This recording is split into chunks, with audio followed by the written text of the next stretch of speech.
포브스지는 지난 10월 24일 중국이 대만 침공을 포기하고 러시아에 대한 침공을 감행할 수 있는 상황이라는 분석 기사를 내놓아 주요 국가들이 당혹해하고 있습니다. 중국은 대만에 대한 병합을 언제라도 한 수 있지만 지금 러시아가 많이 약해진 틈을 타서 중국의 옛고토인 연해주를 공략할 수 있다는 것입니다. 그런데 최근 러시아 푸틴 대통령이 한국과 관련된 의미심장한 발언을 내놓아 충격을 주고 있습니다. 블라드미르 푸틴 러시아 대통령이 지난 27일 수도 모스크바에서 개최된 국제 러시아 전문가 모임 발다이 클럽에서 한국을 콕 집어 언급했습니다. 우리 언론에서는 전체 말 중 일부를 잘라서 한국 우크라이나의 무기 제공 시 한러 관계 파탄이라는 기사 제목이 일괄적으로 보도됐으나 자세한 전문을 살펴보면 다음과 같습니다. 첫 번째, 우리는 대한민국과 매우 좋은 관계를 유지하고 있다. 그리고 우리는 항상 남한과 북한과 대화할 기회가 있었다. 그러나 이제 나는 한국이 무기를 공급하기로 결정했다는 것을 알고 있다. 우크라이나에 탄약을 공급하면 우리 한러 관계가 파탄날 것이다 라고 언급했고, 두 번째, 북한과 핵 분야 협력 재개에 대해 한국은 어떤 반응을 보일지 반문을 하며 대화를 마쳤습니다. 현재 푸틴은 사면 초과의 상황에 놓여 있습니다. 러시아 내부적인 반전 여론에 부닥칠 뿐 아니라 우크라이나 전에서의 상황이 좋지 않기 때문입니다. 게다가 러시아의 경제가 중국과 강하게 결속되면서 러시아가 사실상의 중국 경제에 의존적인 구조로 향하고 있는 상황입니다. 이 때문에 일각에서는 이번 우크라이나전의 최대 승자는 중국으로 보는 경우가 있습니다. 이스라엘의 역사가 유발 하라리는 최근 대만의 한 비즈니스 포럼 행사에서 러시아가 중국의 꼭두각시 국가가 되고 있다고 비판했습니다.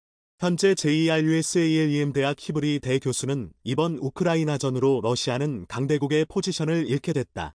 또 전쟁이 진행될수록 점점 더 중국에 의존하게 되고 있다고 비판했습니다.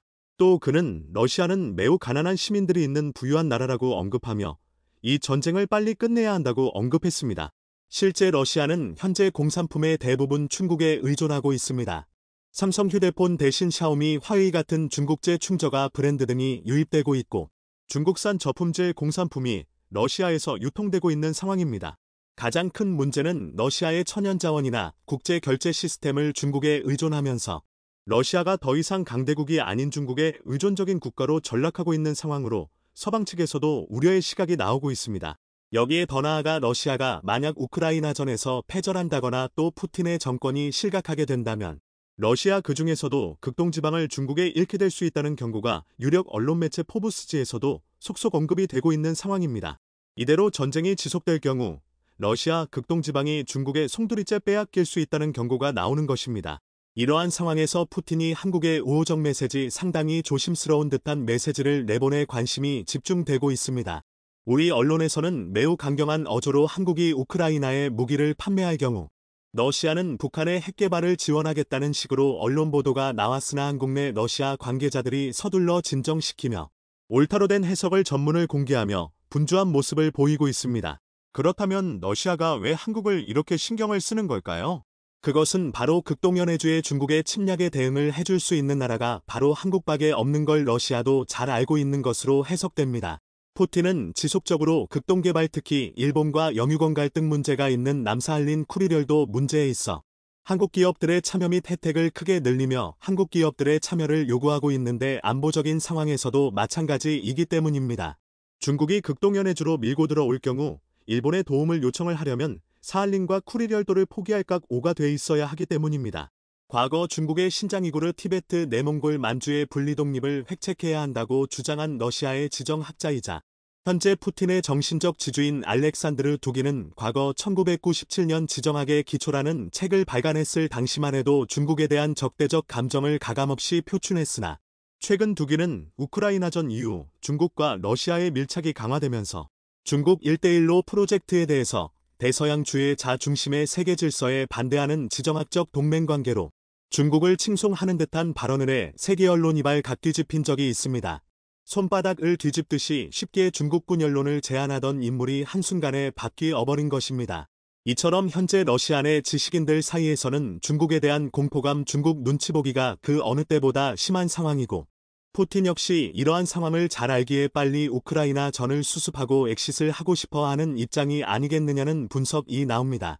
현재 한국은 이번 전쟁으로 인해서 우크라이나에 직접 무기 수출은 한 적은 없습니다. 그러나 폴란드나 동유럽 국가들의 막대한 방위산업 수출을 하면서 역대 최대 방산호 황을 누리고 있습니다. 하지만 세계적인 지정학적 위기 감고조로 인해서 환율 폭등, 원자재 값상승 등의 우려로 인해 한국 경제 위기가 커지고 있는 만큼 조속히 러시아 우크라이나 간 사태가 종결되는 것이 옳은 상황인데요. 최근의 상황을 보면 중국이 서서히 러시아의 편을 들지 않고 있는 것을 알 수 있습니다. 각종 유엔에서의 표결에서 중국은 북한이나 시리아처럼 확실하게 러시아 편의 표를 주지 않고 중립 입장 혹은 기권표를 행사하며 러시아에 다소 애매한 입장을 보이고 있습니다. 과거 제2차 세계대전 당시에 러시아도 일본에 대해서 현재 중국과 같이 애매한 입장을 보인 적이 있습니다. 제2차 세계대전 당시 연합국이던 러시아는 일본에 대해서만큼은 중립적 입장을 보인 것입니다. 그러다가 일본의 패전이 거의 확실해지자 45년 8월 15일 일본 항복선언, 불과 6일 전인 8월 9일 러시아는 일본에 대한 선전포고를 하며 만주에서부터 북한까지 쭉 밀고 들어와 동아시아 지역에 대한 패권을 차지했습니다.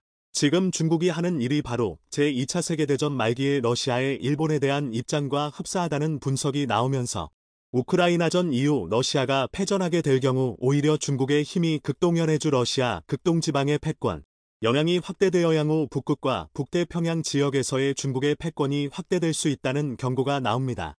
시시각각 급변하는 국제 정세 속에서 한국의 외교적 입장이 매우 크게 달라지고 있습니다. 현재 한국은 서방 진영의 편에 서고 있으나 러시아와는 조금은 다른 입장을 갖고 있는 게 사실입니다. 일본이 내놓을 수 있는 외교적 카드보다 초원 카드를 가지고 있기 때문에 점점 한국의 외교적 역량이 세계적인 시험 무대 위에 오를 것으로 분석됩니다. 대한제국 말기 구한말 한국은 러시아의 편을 들었다가 영미권의 해양 세력의 외교적인 외면을 받고 일본의 국군이 빼앗기는 상황이 오고 말았습니다. 하지만 현재는 구한말 때와 상황이 다른 경제 군사 강국으로 성장한 한국이 어떠한 외교 행보를 보이게 될지 주목이 되고 있습니다. 현재 한국은 러시아인에 대한 상호 무비자 협정을 유지할 뿐 아니라 전쟁 와중에 러시아 전용 미르 결제 시스템을 도입을 하면서 다른 서방국들과는 약간은 다른 실리적인 면모를 취하고 있는 상황입니다. 미르 결제 시스템은 러시아판 비자카드 혹은 마스터카드와 같은 신용카드 결제 시스템인데 미르 결제를 운영하는 나라는 러시아의 최우방국인 벨라루스, 키르기즈, 타지크, 아랍에미레이트, 나무세티아, 쿠바와 같은 제3세계 국가들만 사용 중입니다. 두바이가 있는 아랍에미레이트 한국을 제외하면 딱히 의미가 없는 상황이지만 최근 한국이 도입된 것입니다. 가장 좋은 시나리오는 러시아의 민주화 리더인 알렉세이 나발리와 같은 친서방적 면모를 띠면서 러시아의 참된 민주주의를 실현시킬 수 있는 인물이 푸틴을 대체할 새로운 리더십으로 떠올라서 중국을 견제하는 역할을 하면서 한국과의 손을 잡는 시나리오가 가장 바람직한 상황이지만 과연 푸틴의 야욕이 러시아를 파멸의 시국으로 몰아넣는 지경에 이르게 될지 아니면 러시아의 봄이 찾아오게 될지 귀추가 주목됩니다. 분명한 점은 러시아가 민주화 친서방화된다면 미국이 추구하는 대중국 견제 전략의 진영이 거의 완성 단계에 이르게 된다는 점입니다. 이러한 일에 맞추어 한국이 지정학적 안정성을 얻기 위해 할 수 있는 일은 무엇이 있을까요? 러시아가 미쳤습니다. 우크라이나에 이어 이번에는 우크라이나와 한참 떨어진 서아시아 국가 시리아에서 전쟁을 선포했습니다. 더 충격적인 것은 이번에는 단순히 러시아 vs 시리아가 아니라 러시아 vs 나토입니다. 잘못하면 세계 전쟁으로까지 번질 수 있는 너무나 위험한 상황인데요. 자, 그런데 놀랍게도 한국이 대반전을 만들어냈습니다. 한국 때문에 푸틴은 현재 시리아 침공 계획을 전면 수정하며 난리가 난 상황인데요.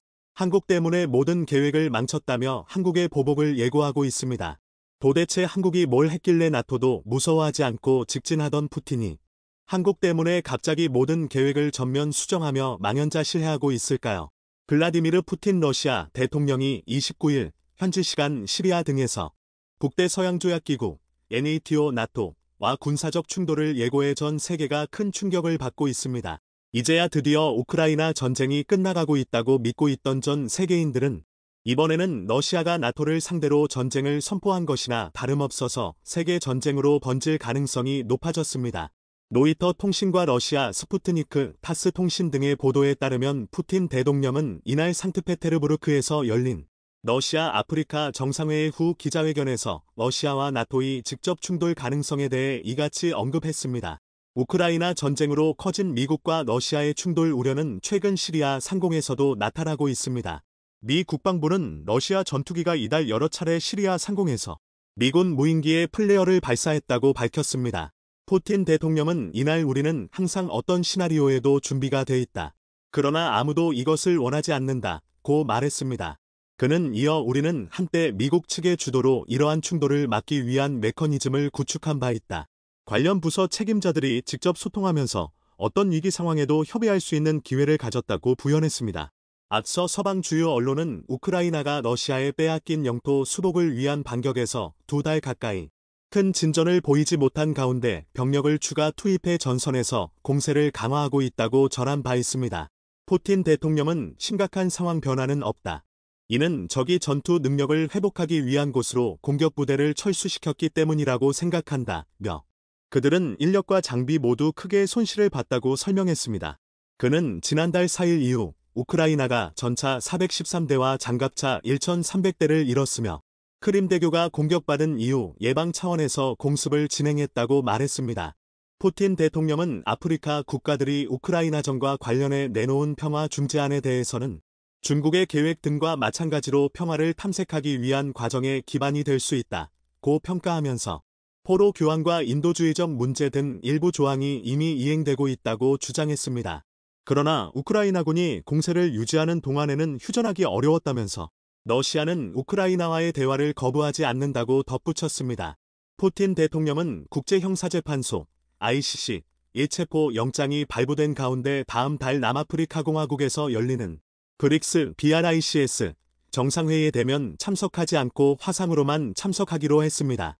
그 이유를 묻는 기자들에게 푸틴 대통령은 자신이 모든 동료 브릭스 정상들과 접촉 중이라며 지금 러시아에 있기보다 브릭스 정상회의에 참석하는 것이 더 중요하다고는 생각하지 않는다고 말했습니다. 말은 이렇게 했지만 사실상 자신이 긴급 체포될 것을 두려워하고 있는 것이죠. 러시아는 왜 갑자기 시리아에서 나토와의 전쟁을 선포했을까요? 시리아 내전 초기부터 러시아와 이란이 시리아 정부를 지지했지만 이란과 달리 러시아는 군사 개입을 하지 않았습니다. 하지만 2015년에 ISIL은 러시아에서 절대로 건들면 안 되는 사람 중 하나인 푸틴을 건드리는 바람에 제대로 열받은 푸틴은 시리아 군사 개입을 추진하였으며 2015년 9월 30일부터 시리아 내전에 러시아가 개입까지 하면서 군장류부터 최신 무기까지 실전에 배치까지 해버렸으니 혈맹급 국가가 되어버린 셈이죠. 2017년 3월 10일에 러시아 정부는 시리아의 타르투스 기지를 확장, 현대화하는 공사에 착수했습니다. 게다가 바샤르 아라사드는 내전이 터진 이후에는 주변 나라나 서방 국가의 고립을 당하면서 정상회담도 못했는데 유일하게 정상회담을 한 상대가 바로 러시아의 블라디미르 푸틴 대통령입니다. 이후 시리아가 다에슈로부터 해방되었다고 판단되자 러시아 측은 시리아 내 러시아군을 일부 철수시켰습니다. 하지만 미국 측이 영국, 프랑스와 함께 시리아를 공습하면서 결국 반발했습니다. 러시아 측은 시리아에 S-300 미사일 시스템을 공급하는 것을 고려하고 있는 것으로 알려졌고 결국 러시아는 시리아에 S-300 방공 미사일을 무상 공급했습니다. 이후 러시아와 시리아는 혈맹국으로 러시아의 전폭적인 지원을 받은 현재 시리아는 러시아의 종속국처럼 되어버렸습니다. 심지어 시리아에는 러시아어 학교들이 셀 수 없이 많이 세워졌고 현재는 시리아인들 대부분이 러시아어를 할 수 있을 정도입니다. 이렇게 러시아의 혈맹이 되어버린 시리아는 러시아의 우크라이나 침공을 지지한다며 심지어 러시아의 시리아군 용병까지 보내 러시아를 돕고 있습니다. 시리아가 우크라이나를 침공한 러시아를 돕기 위해 4만 명의 용병을 보냈습니다. 18일 현지 시간 영국 가디언에 따르면 시리아 정부는 러시아에 용병 4만 명을 보냈습니다. 가디언은 시리아가 모집한 병사들은 국가 지원을 받는 가장 큰 규모의 용병일 것이라며 이들이 수일 내에 우크라이나 전방에 배치될 수 있다고 전했습니다. 시리아가 문제가 되고 있는 것은 내전만 하고 있는 것이 아니라 시리아군은 바로 위에 국경을 마주한 터키까지 공격하고 있습니다. 시리아 북서부에서 터키군과 시리아군의 직접 충돌이 날로 격화하는 가운데 시리아군의 전날 공습으로 터키군 33명이 사망하고 32명이 부상했다고 시리아와 국경을 접한 터키 남부 하타이주의 라흐미 도안 주지사는 밝혔습니다. 터키는 1952년 나토에 가입해 70년 회원국 역사를 갖고 있는 전통적인 나토 회원국입니다.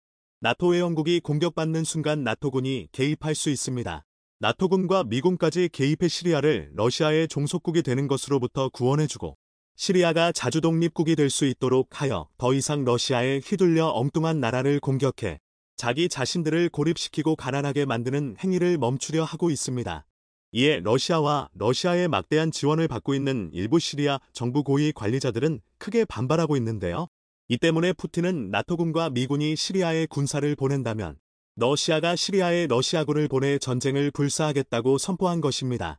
자, 그런데 놀랍게도 한국 때문에 푸틴이 망연자실해하고 있습니다. 놀랍게도 한국이 터키와 시리아 주변국인 이라크에 한국산 무기를 대규모로 수출했고 그 결과 더 이상 시리아가 터키를 공격하지 못하게 됐을 뿐만 아니라 러시아가 시리아로 군사조차 보낼 수 없게 됐습니다. 그동안 터키가 조용히 한국산 무기를 싹쓸이하고 있었습니다.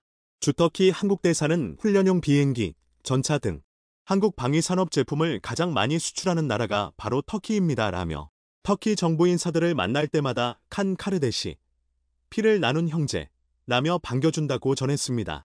또한 터키는 한국에서 이전 받은 K2 전차 기술을 기반으로 자국산 알타이 전차를 새로 제작했고 이것이 잭팟을 터뜨렸다며 한국에 너무나 감사해하고 있습니다. 그러면서 한국산 무기가 전 세계에서 가장 강한 것이 입증됐기 때문에 터키는 앞으로 한국산 무기를 계속해서 사들일 것이라 전했는데요. 이뿐만이 아닙니다.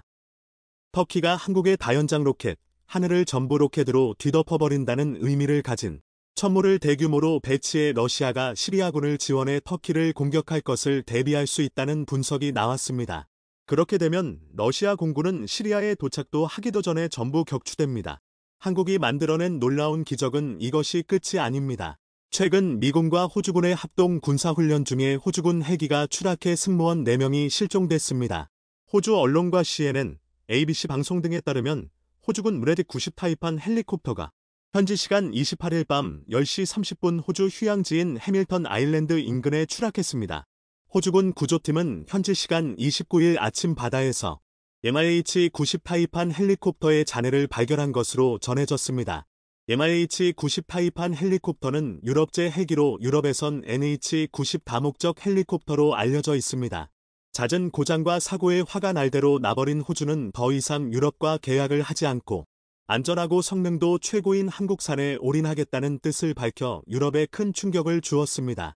그리고 결국 하나가 독일 방산업체 라인메탈을 제치고 호주 정부와 2조 원 규모의 장갑차 공급 계약을 따내게 됐다고 호주일간 드오스트레일리안이 26일 보도했습니다. 이에 따르면 패트릭 콜로이 호주 군수산업부 장관은 이날 하나디펜스 측에 전화를 걸어 보병전 투장갑차 레드백 129대를 제작하는 계약을 체결하겠다는 뜻을 전달했습니다. 디오스트레일리아는 이번 계약이 약 24억 호주 달러, 약 2조 676억 원 규모라며 라인메탈의 입찰가가 더 낮았지만 성능 면에서 하나의 레드백 장갑차가 라인메탈의 링스 장갑차보다 훨씬 더 나았다고 전했습니다. 호주 정부가 하마를 선택하면서 독일 라인메탈의 브리즈번 공장이 2026년에는 문을 닫을 가능성이 커졌으며 호주의 장갑차 역수출 계획 역시 무산될 수 있다고 오스트레일리아는 보도했습니다. 즉 이제는 한국산이 유럽산보다 가격이 저렴해서 팔리는 시대는 끝났습니다. 심지어 한국산이 유럽산 무기보다 비싼데 성능이 훨씬 더 압도적이다 보니 한국산을 선택할 수밖에 없는 새로운 시대가 열린 것이죠. 치열하게 전개되는 미중 갈등 이 여파로 최근 록히드 마틴은 뼈아픈 타격을 받았습니다. F-35에 사용된 중국 부품 때문에 미 정부에서 수출 금지 조치를 내린 것인데요. 큰 돈을 들여 F-35 도입에 나섰던 국가들은 큰 피해를 보는 상황. 당장 전투기가 급한 가운데 이들 국가들이 대안을 찾기 시작했다고 하는데요. 놀랍게도 그 강력한 대안으로 한국이 논의된다고 합니다. 명실상부 세계에서 가장 주목받는 방산국가로 거듭난 대한민국. 방산으로 초대박을 연이어 이어가는 대한민국의 현 주소에 대해 지금부터 자세하게 설명해 드리겠습니다. 이제까지 승승장구하던 록히드 마틴의 추락 제임스 테이클릿 회장은 타는 속을 가라앉히기 위해 찬물을 들이켰지만 화는 진정되지 않았는데요. 미국은 최근 록히드 마틴의 주력 상품이자 차세대 전투기의 핵심 기종이라 할 수 있는 F-35에 대해 전면 수출입 중지 선언을 내렸습니다. 미국 정부가 갑작스럽게 내린 결정에 록히드 마틴은 제대로 대응할 틈조차 없었는데요. 대표적인 이유는 바로 부품에 있었습니다. 록히드 마틴이 생산하는 F-35 스텔스 전투기 부품 일부 중 중국산 원자재가 사용된 것으로 파악되자 미국은 즉각 인수를 중단하고 사태 조사에 나선 것입니다. 미 국방부 F-35 합동사업단의 러셀 고메이어 대변인은 조사에서 F-35 엔진의 터보머신 펌프에 사용된 자석이 국방부 조달 규정상 허가되지 않은 부품이라고 지적했고, 이 자석이 중국산 합금으로 만들어진 것을 지적했죠. 자석은 한유엘사가 제조하는 자석으로 사마륨 코발트 합금으로 만들어진 자석입니다. 히토류에서 압도적인 위치를 차지하는 중국답게 사마륨 코발트 자석의 주요 물질은 중국에서 비롯된 것들인데요. 국방 관련된 문제에 있어 중국산을 허용하지 않기로 결정한 미국 정부에게 있어 이는 심각한 문제였습니다. 자칫 잘못하면 중국의 물자 통제로 인해 미국의 국방력이 약화될 수도 있다고 생각했기 때문이죠. 결국 이 문제가 해결되지 않자 미국 정부는 칼을 빼든 것이죠. 전쟁으로 인해 특수를 누리고 있는 전투기 사업에 록히드 마틴은 빨간 불이 들어왔습니다. 그러지 않아도 코로나와 중국발 물류 동결 사태로 인해 제작 일정의 차질이 빚어져 전투기 전달에 애로사항을 겪었던 록히드 마틴은 수출 전면 중지 결정에 반발했습니다. 자석은 이미 다른 곳에서도 자주 사용되는 것들이고, 사마륨 코발트 자석은 다른 자석 제품으로 대체가 가능한 것들입니다. 그리고 핵심 기술과 직접적인 연관이 없는 제품이기에 록히드 마틴은 이런 결정을 취소해달라며 미국 정부에게 항의했죠. 그러나 F-35 전투기 부품 공급망을 조사하던 미국에서 또 하나의 중국산 부품이 발견되는 일이 벌어진 것입니다. 사출 의자 부품에서 중국산으로 추정되는 물질이 발견되었다고 한 것인데요. 연이어 벌어진 중국산 부품 논란에 록히드 마틴은 결국 정부의 수출 중단 결정에 반발을 멈출 수밖에 없었습니다. 전체 부품에 대해 중국산 판별 검사가 들어가야 하는 상황에서 더 이상 미 정부의 화를 자극하는 것은 불리한 일이기 때문이죠. F-35의 중국산 부품 문제는 국제 정세에 큰 영향을 미쳤습니다. 특히 차세대 전투기 교체 사업을 벌이던 국가들에게 영향을 미쳤는데요. F-35 도입을 위해 큰 돈을 들인 국가들은 때 아닌 중국산 부품 논쟁으로 예정 도입일보다 훨씬 늦게 전투기를 받게 되었습니다. 러시아의 위협을 느끼고 있는 유럽은 즉각 이에 반응했죠. 특히 러시아에서 우크라이나 전쟁의 패배를 인정하지 않고 러시아 국민들을 상대로 동원령을 선포하는 한편 핵무기 사용까지 고려하는 모습을 보이자 유럽 국가들은 더욱 초조해질 수밖에 없었죠. 네덜란드는 37기의 F-35를 이전받기로 결정해 도입을 기다리고 있으나 이번 사태로 인해 언제 인계받을 수 있을지 모르게 되었습니다. 한국 방산의 큰 고객인 폴란드도 F-35 도입을 2020년 결정했으나 이번 수출 중단 사태로 도입 시기가 늦춰졌죠. 스위스도 이례적으로 노후화된 공군 병력을 업그레이드하고 다가오는 전쟁의 위협에 무장해야 한다는 당위성으로 큰 돈을 들여 F-35 계약을 추진했지만 인도일이 늦어지는 바람에 스위스 내부에서는 큰 반발이 일어났습니다. 이미 F-35 도입에 대해 반대 여론을 펼쳤던 이들은 다시 세를 모으며 F-35 도입을 다시 고려할 것을 주문하는 한편 F-35 찬성 여론도 흔들리는 모습을 보였습니다. 올해 3월 F-35 도입을 최종적으로 확정지은 독일 역시 록히드 마틴의 중국산 부품 도입으로 인해 2025년 인계받아야 할 F-35를 더 늦게 받게 되었습니다. 각 국가들은 플랜 B를 준비를 해야 했죠. 그리고 그 플랜 B로 떠오른 대체 기종이 바로 KF-21이었습니다.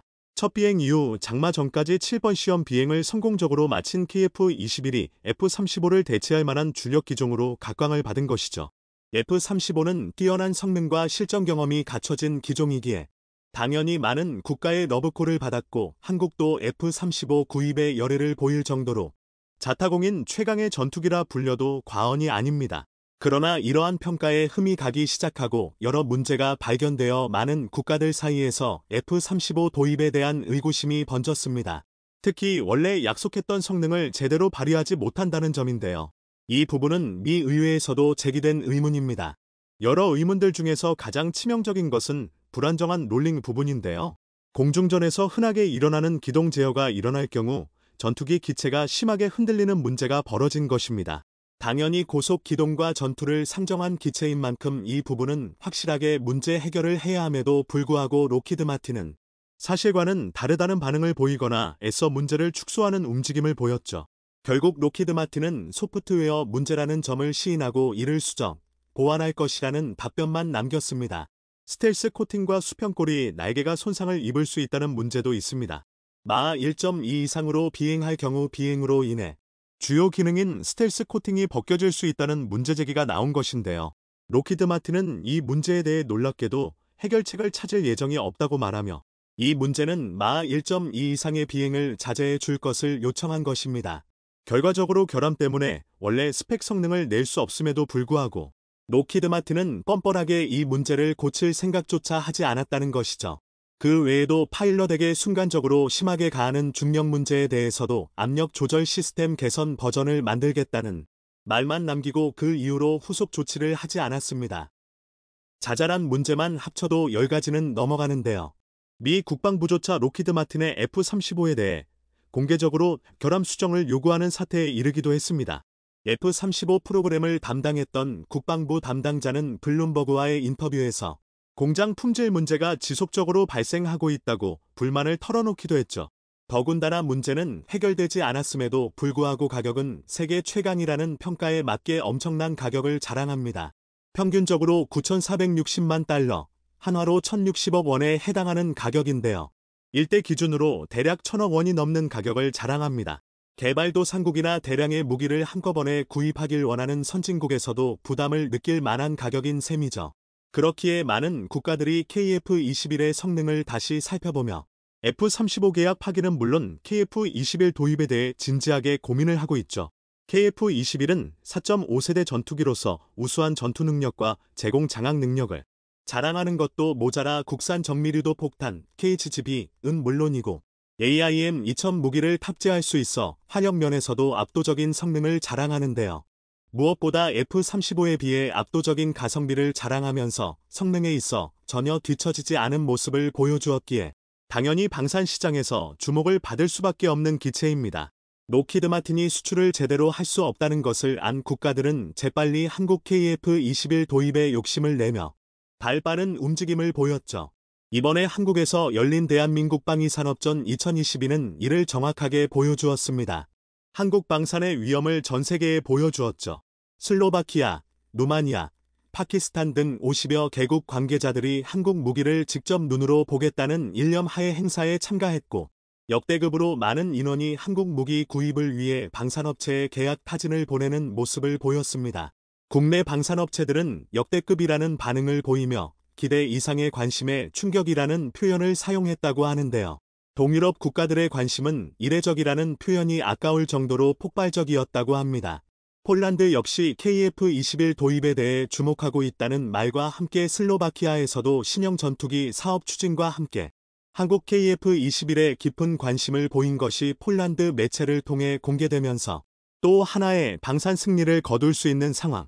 동유럽에 위치한 에스토니아는 국방부 총사령관이 직접 한국에 찾아와 한국 무기체계를 직접 보는 한편 루마니아도 방산 관계자들을 찾아와 도입에 대해 실질적인 논의를 진행하는 등 KF-21 구입에 욕심을 내고 있습니다. 필리핀의 경우 아예 KF-21 도입을 결정짓고 실무 협의를 위해 관계자들이 직접 한국에 방문하는 일까지 일어났었는데요. 에어스페이스 리뷰에 따르면 필리핀 공군이 다목적 전투기를 찾고 있다는 사실을 보도했습니다. 이어 최소 12대 이상의 전투기 도입을 계획하고 있으며 여러 차례 한국 무기를 이용해본 필리핀 입장에서 KF-21 도입에 욕심을 내고 있다는 소식을 알렸는데요. 2027터부터 2029년을 목표로 KF-21 인도 계획을 세우고 있다는 내용까지 보도되었습니다. 록히드 마틴이 휘청이는 가운데 한국 방산의 총아인 KF-21에게 엄청난 기회가 찾아온 것인데요. 한국에게 찾아온 소중한 기회를 잘 살려 방산 시장에 있어 KF-21이 모든 국가의 주력 기종으로 자리 잡는 일이 벌어지길 기원해 보겠습니다. 최근 한국이 공개한 한 영상이 큰 화제가 되고 있습니다. 전술 지대지 유도무기 KTSSM의 실사격 영상이었는데요.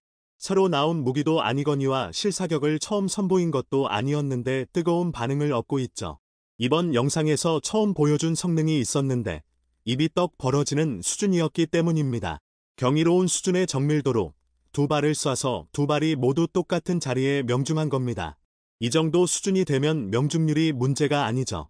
한국은 어디까지나 북한의 장사정포 전력을 무력화시키기 위한 무기체계라고 말하고 있지만 이런 말도 안 되는 정확성을 보고 나니 오히려 다른 나라들이 겁을 집어먹었습니다. 특히 최근 항모의 허접한 유지보수 상태를 위성에 찍혀 망신을 당하고 있는 중국은 한국이 KTSSM을 훗날 대함 미사일로 진화시켜 항모 사냥에 동원할까봐 불안감을 숨기지 못하는 상황입니다. 자세한 상황을 함께 알아보겠습니다. 보신 영상은 방위사업청과 국방기술품질원이 지난 5월 30일 공개한 KTSS의 품질인증 사격시험 영상입니다. 해당 사격시험은 5월 11일 진행되었고 그 영상이 뒤늦게 30일에 나온 것인데요. KTSSM 자체는 지난 2020년 개발이 완료되었지만 이번 사격시험은 본격적인 양산에 들어가기에 앞서서 대량 양산과 동일한 환경에서 만들어진 물건도 개발 당시의 프로토타입과 같은 성능을 내는지 확인하기 위한 것이었습니다. 여기에서 성능을 확인하고 나면 양산 프로세스를 신뢰할 수 있다는 의미이므로 비로소 대량 양산에서 소요군의 실전 배치를 할 수 있게 되죠.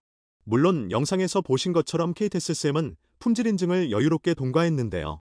사실 영상에서 진짜 화제가 된 점은 어마어마한 정밀 타격 성능이었습니다. 전용 2연장 발사 포드에서 잇따라 두 발, 불을 뿜은 KTSSM은 흰 연기를 뿜으면서 하늘로 높이 날아올랐는데요. 첫 번째 탄이 표적지 한가운데에 붉은 원을 기세 좋게 꽂두른 뒤 이윽고 두 번째 탄도 날아들었죠. 그런데 놀랍게도 두 번째 탄은 첫 번째 탄이 표적지에 뚫은 조그마한 구멍으로 정확히 들어가는 것이었습니다. 시험 사격인 만큼 KTSM 탄에는 탄두가 들어가지 않아서 착탄 뒤에 폭발도 없었습니다. 즉 첫 번째 탄이 표적지에 낸 구멍은 그냥 낙하의 충격으로 생긴 직경 수 미터에 불과한 구덩이였죠. 그런데 이런 작은 구멍에 두 번째 탄이 빨려 들어가듯이 쏙 골인한 것입니다. 아무리 고정 포드에서 똑같은 사격 재원으로 발사했다지만 최소 수십 km 밖에서 하늘을 날아온 탄이 같은 자리를 정확히 두 번 때렸다는 점에서 그 어마어마한 정확도를 짐작해 볼 수 있었는데요. 이런 정확도라면 원래 공략 목표인 북한의 장사정포는 물론 사정거리 내지상 목표라면 무엇이든 연속 타격으로 무력화시킬 수 있을 것입니다. KTSM은 본래 북한의 연평도 포격 도발 이후 비슷한 사건의 재발을 원천 봉쇄하기 위해서 제기된 번개 사업 중 하나였습니다. 비록 목표했던 시안에는 맞추지 못했지만 완성품의 성능은 상당한 수준이라 한국형 전술 단거리 탄도미사일의 잠재성이 입증되었죠. 비슷한 미국산 전술 단거리 탄도 미사일인 ATACMS와 그 발사 플랫폼인 하이마스가 우크라이나의 전장에서 얼마나 각광받는지를 생각해보면 이는 꽤 고무적인 성과였습니다. 특히 해크미스는 러시아가 유난히도 두려워하는 무기로 미국조차도 너무 효과적인 무기를 제공하는 게 러시아들 자극할까봐 적어도 공식적인 채널로는 지원하지 않고 있다고 주장하고 있습니다. 다만 ATACMS가 아니고서야 타격할 수 있을 리가 없었던 러시아의 목표물들이 터져나가고 있었기 때문에 암암리에 쓰이고 있다고 짐작하고 있을 뿐이죠. 이런 수준의 무기를 한국도 만들 수 있다는 것을 확인하자 한국은 이제 이 KTSSM의 수출과 후속 사업까지 고려하고 있습니다. 이번 사격 시험으로 품질을 증명했으니 KTSSM은 당장 올해부터 본격적인 양산에 들어갈 텐데요. 이미 그 전부터 이어온 협상으로 UAE 등지에 수출을 계획하고 있으며 후속 사업인 KTSSM-2는 폴란드와 공동 개발할 예정입니다. 이들 국가 외에도 천무 플랫폼으로 시험 발사를 진행했을 때에는 사우디아라비아, 노르웨이, 이집트, 스웨덴, 필리핀 등 국가의 방산업계 관계자 50여 명이 참관해 직접 보고 가기도 했죠. KTSSM-2는 품질 인증 직후인 5월 11일 지체 없이 체계 개발에 들어갔는데요. 한국은 이 단계에서 비슷한 무기 체계인 ATACMS와 동등하거나 더 강력한 수준의 성능을 목표로 하고 있습니다. 풀 발사 플랫폼인 천무와 패키지 수출하게 되면 K9이나 FA50 못지않은 효자 상품이 될 것으로 여겨지고 있습니다. 그런데 이런 상황이 몸시 언짢은 나라가 있었으니 바로 중국입니다. 중국은 최근 인터넷에 나돌고 있는 한 장의 사진 때문에 고개들 들고 다니질 못하고 있습니다. 미국의 인공위성이 중국의 세 번째 항공모함 푸전을 포착한 사진이었는데요. 하필이면 이 사진에 갑판에 생긴 거대한 균열이 찍힌 것입니다. 푸젠함은 중국이 작년 6월 진수한 최신형 항공모함으로서 러시아산을 개조한 첫 번째 랴오닝함, 랴오닝을 개조한 경험을 살려 자체 건조한 두 번째 산둥함에 이어서 완전히 중국 기술로만 만들어진 중국의 자랑 중 하나였습니다. 말 그대로 진화하는 중국 건함 기술의 상징과도 같은 존재였죠. 현재는 진수한 지 1년 정도 된 상태로 실전 배치에 앞서 각종 테스트를 수행하고 있는 상황인데요. 얼마 전만 해도 연돌에서 연기를 뿜어내며 엔진 테스트를 진행하는 모습이 포착되기도 했습니다. 그런데 이 푸젠함이 위성에 포착된 모습에서는 갑판 가운데에 균열처럼 보이는 흔적들이 여러 보였던 것입니다. 네티즌들은 이 사진을 두고 바로 갑론을 박하기 시작했는데요. 아무리 중국산이라지만 진수 1년이 채 되지 않은 최신형 항모의 갑판에 금이 간다는 것이 잘 납득되는 이야기는 아니었기 때문이었습니다.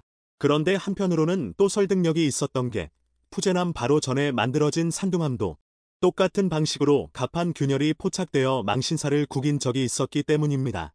현재 중국 측 전문가들은 해당 균열이 촬영 각도에 의해 생긴 그림자 혹은 악의적으로 합성한 사기라는 입장을 내놓은 상태지만 실제로 갑판에 문제가 생겼을 가능성도 배제하지 못하고 있습니다.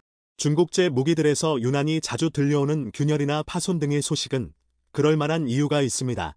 중국이 지난 수십 년간 군사력을 폭발적으로 증강시킨 것은 부정할 수 없는 사실입니다. 이들이 적을 미국으로 상정하고 있는 만큼 거기에는 미국에 뒤지지 않는 무기 기술 역시 필요했었죠. 중국은 이를 위해 기술자를 매수하거나 해킹으로 기술을 빼내는 등 수단 방법을 가리지 않았고 지금에 와서는 전자기 캐터펄트를 탑재한 항공모함이나 5세대 전투기 등 상당한 수준의 기술을 손에 넣는 데 성공했습니다. 하지만 중국이 아직까지 미국 수준에 도달하지 못한 기술이 있으니 바로 기초적인 재료공학입니다. 재료공학의 성숙도만큼은 다른 기술과는 다르게 단연간의 시행착오를 거치면서 오랜 시간을 투자해야만 얻을 수 있는 영역으로 알려져 있습니다. 다른 방산 강국들이 충분한 시간을 들여서 발전시켜온 기술을 하루아침에 따라잡으려고 성급하게 굴었던 중국은 이 부분을 놓치고 말았죠. 이 재료공학의 부실함은 아니나 다를까 중국이 만든 무기들의 발목을 잡는 한계로 작용하고 있습니다. 전투기 엔진은 안에 들어가는 터보팬이 열과 압력을 견디지 못해 충분한 출력을 발휘하지 못하고 산둥함의 갑판 역시도 함재기 이착륙의 충격을 갑판이 견디지 못한 것으로 분석하는 의견이 많았습니다. 푸젠함의 경우가 실제로 균열이 간 것이 맞는지는 아직 알 수 없지만 만약 정말로 균열이 생긴 것이라면 중국은 아직까지 산둥함이 겪었던 문제점을 제대로 해결하지 못한 것이라고 말할 수 있겠죠. 이러한 한계는 다른 누구도 아닌 중국인들이 가장 잘 알고 있습니다. 그래서 이번 푸젠함의 사진을 보고도 균열이 맞다면 더 구설수가 되기 전에여서 땜질로 메우라면서 부끄러워하기도 했죠. 여기서 이들이 두려운 것이 바로 한국의 캐스셈입니다. KTSSM의 추후 개발 방향성 중 하나가 바로 대함 미사일이기 때문입니다. 미국의 아크메스의 경우에도 함정 추적용 시커들 탑재해서 지대함 혹은 함대함 공격을 하는 수단으로 만들려는 시도가 있었는데요. 이는 미국이 발사 플랫폼으로 쓰려던 아스널쉽 계획을 취소하면서 무산되었습니다. 하지만 한국은 KTSSM을 대함 미사일로 만들려는 시도를 아직 포기하지 않았습니다. 미국과 달리 한국은 아스널쉽을 운용할 수가 있고 실제로 개발 중이기도 하기 때문입니다. 그래서 한국은 현재도 대함 탄도탄형 밀리미터파 시커들 개발하고 있으며 이 개발이 끝나면 실제 적용될 플랫폼은 KTSM이 될 것으로 보입니다. ADD가 대놓고 KTSSM으로 해상 표적을 명중시키는 사진을 공개한 적도 있었던 만큼 중장기적으로 KTSSM이 대함탄도 미사일 ASBM으로 변신할 가능성은 충분하다고 점쳐지고 있습니다. KTSSM이 이번에 보여준 놀라운 정확성에 움직이는 대함 표적을 획득할 수 있는 기술까지 더해지면 재료공학의 한계로 인해 내구성 트러블이 자주 일어나는 중국에게는 매우 위협적인 상대가 될 것입니다. 균열이 발생한다는 것은 곧 그 부분이 취약점이라는 의미와 같은데 한국의 미사일은 그 위치를 정확하게 타격할 수 있는 수단인 것이죠. 이를 허용하게 되면 무엇보다 그 압도적인 교환비 때문에 중국의 걱정은 태산 같습니다. 극초음속 미사일같이 최첨단 초고가의 무기도 아니고 그저 단거리 탄도 미사일에 불과한 KTSSM의 한 모델 잃는다면 손해가 이만저만이 아니죠. 게다가 그 근본적인 문제인 재료공학의 후진성은 하루아침에 해결되는 문제도 아닌 만큼 중국은 현재 한국의 행보가 몹시 불안할 수밖에 없습니다. 이번에 사실상 체계 개발을 완료하고 후속 개발에 바로 뛰어든 KTSSM. 이 다음에 보여줄 성능은 얼마나 놀라운 수준이 될까요? 기대하며 지켜봐도 좋을 것 같습니다.